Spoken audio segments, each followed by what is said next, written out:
Wabarakatuh. Kami Waalaikumsalam dari warahmatullahi wabarakatuh. kelompok program penelitian tindakan kelas A akan mempresentasikan PPT kami dengan judul Peningkatan Kemampuan Membaca Pemahaman Melalui Strategi Reading Guide pada Siswa Kelas 4 di MI Al-Barokah An-Nur Jember. Sebelumnya kami ingin memperkenalkan diri terlebih dahulu. Perkenalkan, saya Aprilia Yuliantika. Saya Siti Amanda. Naila Kholida. Saya Najwa. Saya Najwa Nuzaki. Saya Nanda Bilkis Amelia. Baik, langsung saja kita ke penjelasan yang pertama, yaitu latar belakang.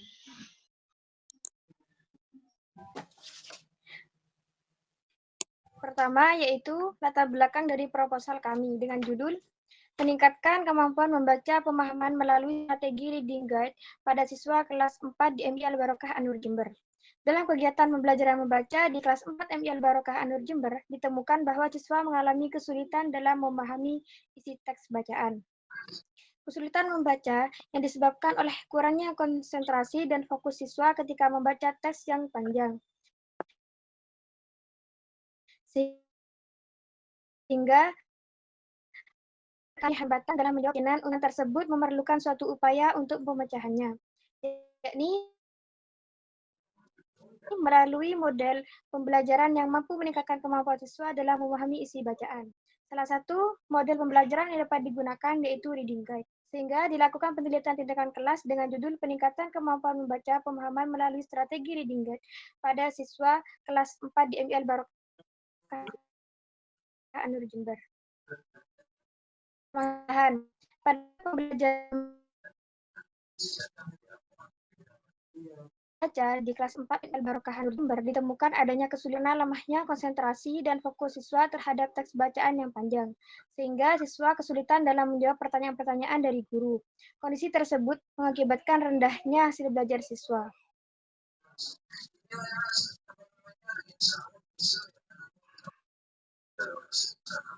Cara pemecahan masalahnya.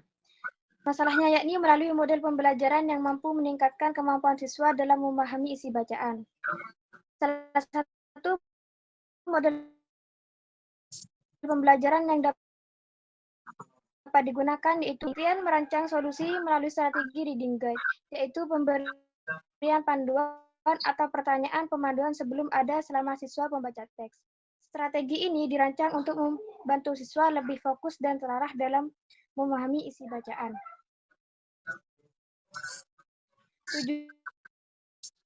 Tujuan penelitian kan model pembelajaran Reading Guide. 2. Mengetahui aktivitas siswa dalam proses pembelajaran melalui model pembelajaran Reading Guide. Yang ketiga, yaitu mengetahui peningkatan kemampuan memahami isi bacaan menggunakan model pembelajaran Reading Guide.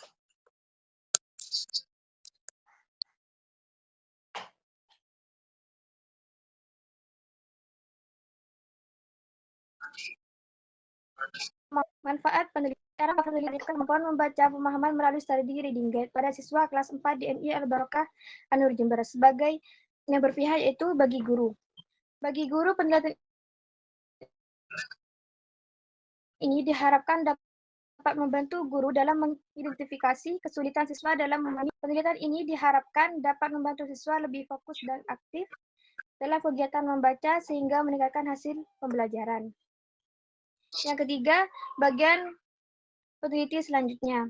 Melalui penelitian ini mendorong penelitian serupa dengan subjek, jenjang, atau variabel yang berbeda guna memperluas wawasan dalam dunia pendidikan. Baik, selanjutnya akan dijelaskan oleh teman saya. Berikutnya saya akan menjelaskan tentang kajian pustaka. Yang pertama, media pembelajaran. Media pembelajaran adalah alat bantu yang digunakan dalam proses belajar mengajar untuk mempermudah penyampaian informasi, sehingga materi lebih mudah dipahami oleh siswa. Media ini memiliki ciri-ciri khusus, yaitu bersifat fiksatif karena bisa merekam dan menyimpan materi. manipulatif karena bisa disesuaikan kecepatannya, serta distributif karena mudah disebarkan. Dalam penggunaannya, media pembelajaran memiliki beberapa fungsi penting, seperti menyampaikan informasi secara lebih jelas, meningkatkan motivasi belajar, memberi makna terhadap materi, menyamakan pemahaman siswa, serta menyesuaikan dengan gaya belajar masing-masing siswa. Manfaat dari penggunaan media antara lain mempermudah siswa dalam memahami materi, membantu menjelaskan konsep-konsep yang abstrak, mengurangi kebosanan selama pembelajaran, serta mengaktifkan lebih banyak indera siswa seperti penglihatan dan pendengaran. Adapun jenis-jenis media yang sering digunakan meliputi media visual seperti gambar dan grafik, media audio seperti suara atau rekaman, media audiovisual seperti video, serta media cetak seperti buku atau modul. Yang kedua, dalam model pembelajaran Reading Guide. Model pembelajaran Reading Guide adalah metode belajar yang menggunakan bacaan sebagai sumber utama, lalu disertai pertanyaan-pertanyaan panduan dari guru agar siswa bisa lebih mudah memahami isi materi. Tujuan dari model ini adalah membantu siswa fokus pada bagian penting dari materi dengan bimbingan pertanyaan, sehingga proses belajar menjadi lebih efektif dan menyenangkan. Model ini mengutamakan prinsip motivasi belajar, kerjasama, dan kompetisi sehat antar siswa, integrasi materi dalam kehidupan nyata, penerapan langsung, serta mendorong siswa untuk belajar mandiri. Langkah-langkahnya dimulai dengan memilih bahan bacaan yang sesuai, lalu guru menyusun dan membagikan pertanyaan panduan. Siswa membaca tersebut, kemudian dilanjutkan dengan diskusi dan penguatan materi oleh guru. Keunggulan model ini adalah siswa menjadi lebih aktif, pemahaman materi meningkat, minat baca bertambah, dan suasana kelas jadi lebih terarah. Namun, kekurangannya siswa yang kurang aktif bisa tertinggal, dan guru harus menyiapkan bahan bacaan serta pertanyaan dengan baik sebelumnya. Dan yang terakhir, memahami isi bacaan. Membaca adalah keterampilan untuk memahami makna tulisan secara mendalam dengan cara berpikir kritis dan kreatif, agar pembaca bisa menangkap isi bacaan secara menyeluruh dan mampu menilainya dengan baik. Tujuan dari kegiatan membaca tidak hanya sekedar mengetahui isi teks, tetapi juga untuk memahami informasi secara rinci, menemukan gagasan utama, mengetahui peristiwa penting, menikmati cerita fiksi, mencari makna kata yang belum dikenal, menilai kebenaran isi bacaan, serta memperoleh petunjuk atau informasi praktis yang diterapkan. Ada beberapa faktor yang mempengaruhi pemahaman isi bacaan, di antaranya motivasi atau semangat membaca yang berasal dari dalam diri, lingkungan yang mendukung seperti peran orang tua dalam mendorong kebiasaan membaca, dan bahan bacaan itu sendiri yang idealnya memiliki tingkat kesulitan yang sesuai dengan kemampuan pembaca agar tidak membuat mereka kehilangan minat. Selanjutnya akan dibaca oleh teman saya.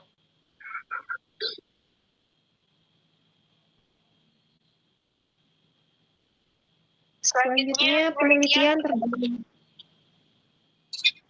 terdahulu merupakan satu langkah menganalisis dan merangkum informasi dan studi yang telah dilakukan lebih awal. Penelitian yang dilakukan oleh menganjurkan penerapan metode reading guide dalam meningkatkan kemampuan membaca materi siswa di sekolah dasar, yaitu menggunakan metode studi literatur. Hasil penelitian menunjukkan bahwa metode efektif dalam meningkatkan pemahaman membaca siswa dengan cara yang aktif, membantu siswa memahami sesuai topik. Selanjutnya, hipotesis tindak tanduk. Menurut landasan teori, hipotesis tindakan dalam penelitian ini didasarkan pada asumsi bahwa strategi belajar dapat membantu siswa dalam memperoleh bacaan dengan lebih terarah, sistematis, dan aktif. Kemudian jenis penelitian.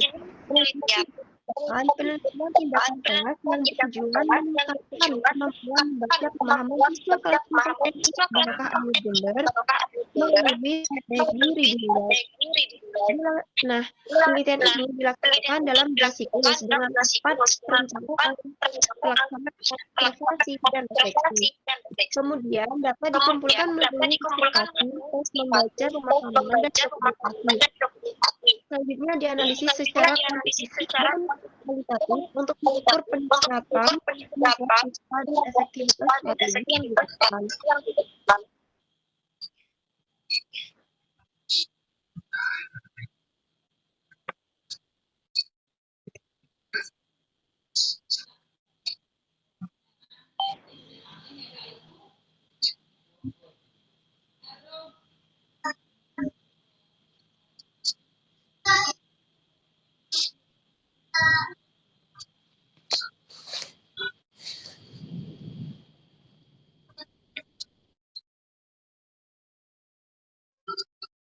Selanjutnya ada siklus penelitian. Dalam siklus PTK ini terdapat 4 tahap, yaitu perencanaan, tindakan, pengamatan, dan refleksi. Dari tahap pertama ada perencanaan, yaitu berupa menetapkan materi yang akan diajarkan, lalu membuat lembar kerja peserta didik, dan menyusun alat evaluasi. Tahapan kedua ada tindakan, yaitu peneliti menerapkan isi dari rancangan sebelumnya di dalam kelas, seperti melaksanakan pembelajaran dalam strategi reading guide. Selanjutnya, tahapan ketiga yaitu pengamatan. Untuk mengamati peneliti dalam proses pelaksanaan tindakan di dalam kelas. Selain itu, pengamat juga melakukan pengisian lembar kemampuan guru dan siswa dalam proses pembelajaran di kelas yang berisi bagaimana kemampuan guru dalam mengelola pembelajaran dan bagaimana kemampuan siswa dalam memahami isi bacaan melalui model pembelajaran reading guide. Tahapan terakhir yaitu refleksi. Kegiatan ini dilakukan untuk melihat kemajuan yang diperoleh dan apa saja kekurangan yang harus diperbaiki, ataupun hambatan-hambatan yang harus dihadapi pada siklus selanjutnya. Dan dari hasil refleksi ini, kita bisa menentukan terhadap keberhasilan atau kegagalan dalam suatu tindakan yang telah dilakukan di dalam kelas. Selanjutnya, instrumen penelitian.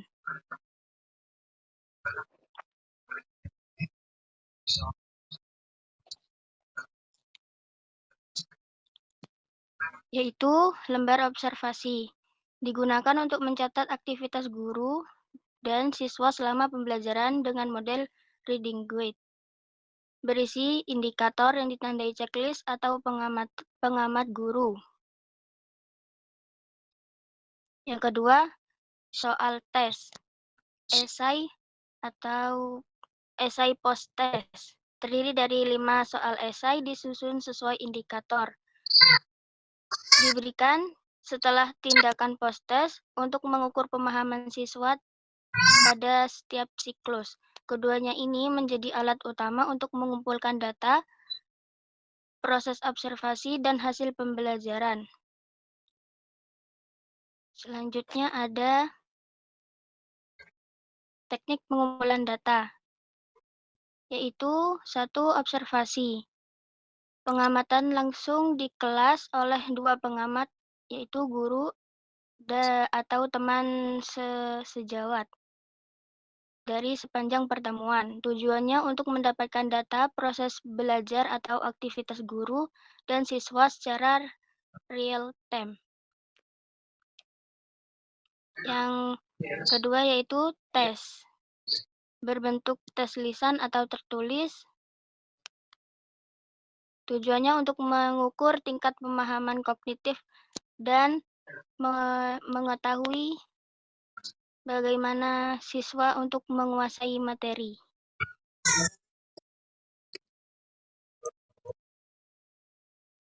Baik, saya akan menjelaskan teknik analisis data.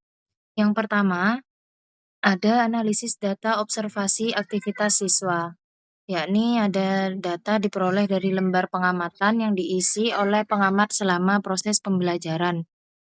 Ada penghitungan dilakukan menggunakan rumus persentase, yaitu nilai sama dengan jumlah perolehan atau jumlah nilai maksimum dikali 100%. Yang terakhir, ada penilaian aktivitas siswa dikategorikan berdasarkan skor rata-rata atau TKS. Yang kedua, ada analisis hasil belajar siswa. Yang pertama, ada tes digunakan untuk mengetahui sejauh mana siswa menguasai materi setelah pembelajaran. Hasil tes analisis menggunakan rumus persentase. Selanjutnya, ada keabsahan data. Yang pertama, validitas data. Ada credibility atau keakuratan data dijamin lewat triangulasi, yakni ada wawancara, observasi, dokumentasi, dan tes. Selanjutnya ada transferability, yakni deskripsi konstekstual rinci agar hasil dapat diterapkan di situasi serupa. Yang ketiga ada dependability, proses penelitian dokumentasi secara sistematis. Yang terakhir, confirmability, yakni data objektif dan dapat dikonfirmasi. Dua, ada instrumen penelitian, yakni pertama, observasi aktivitas guru dan siswa. Yang kedua, tes membaca, pretest dan posttest. Yang ketiga, wawancara dan jurnal refleksi. Dan yang terakhir, dokumentasi, foto, video, dan catatan.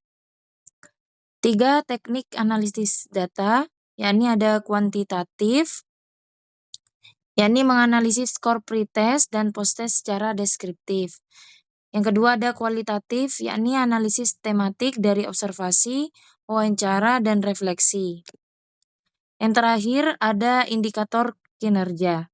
Yang pertama peningkatan nilai, yakni rata-rata nilai membaca pemahaman meningkat dari siklus 1 ke 2 dengan target minimal 75 KKM. Yang kedua, ketuntasan belajar, yakni minimal 80% siswa mencapai nilai KKM. Yang ketiga, aktivitas siswa, yakni 85% siswa aktif dalam pembelajaran, mengisi lembar, diskusi, dan menjawab. 4, diskusi dan tanya jawab, ada peningkatan keaktifan siswa dalam diskusi dan menjawab pertanyaan dari bacaan. Yang kelima, respon terhadap strategi, yakni 80% siswa merasa terbantu dengan strategi reading guide. Dan yang terakhir, dari keaktifan guru. Guru konsisten menerapkan strategi reading guide sesuai RPP, dibuktikan lewat observasi. Terima kasih. Di sini saya akan menjelaskan tentang siklus dan produknya. Pertama, pada waktu hari Senin kita ke sekolah untuk meminta izin atau mengirim surat. Lalu kami diizinkan observasi pada hari Selasa di jam pertama. Dan pada hari Selasanya kami datang di jam 8, karena pada jam 7 anak-anak masih ada kegiatan sholat duha bersama. Lalu kami masuk kelas dan memulai pembelajaran dengan membaca doa bersama-sama. Dan setelah itu, kita tidak lupa SBreaking terlebih dahulu sebelum pembelajaran dimulai. Lalu kami menentukan bacaan atau teks yang akan digunakan dalam kegiatan membaca.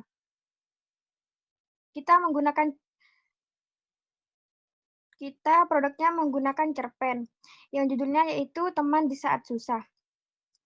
Setelah itu, kami membagikan cerpen yang sudah kami siapkan, yang berbentuk kertas.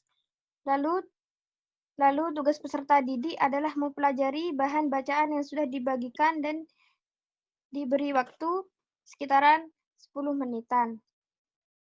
Sesudah mengamati, kami memberikan sebuah pertanyaan yang sudah kami siapkan. Lalu siswa menjawab pertanyaan yang sudah kami ajukan, yang tahu bisa acung tangan dan membawa jawaban tersebut ke depan. Di situ siswa lebih optimal dan lebih produktif dan kelasnya semakin hidup. Dan kami menilai jawaban siswa yang maju ke depan. Teruslah seperti itu sampai selesai. Dan siswa yang ke depan itu bisa mendapatkan hadiah dari kami.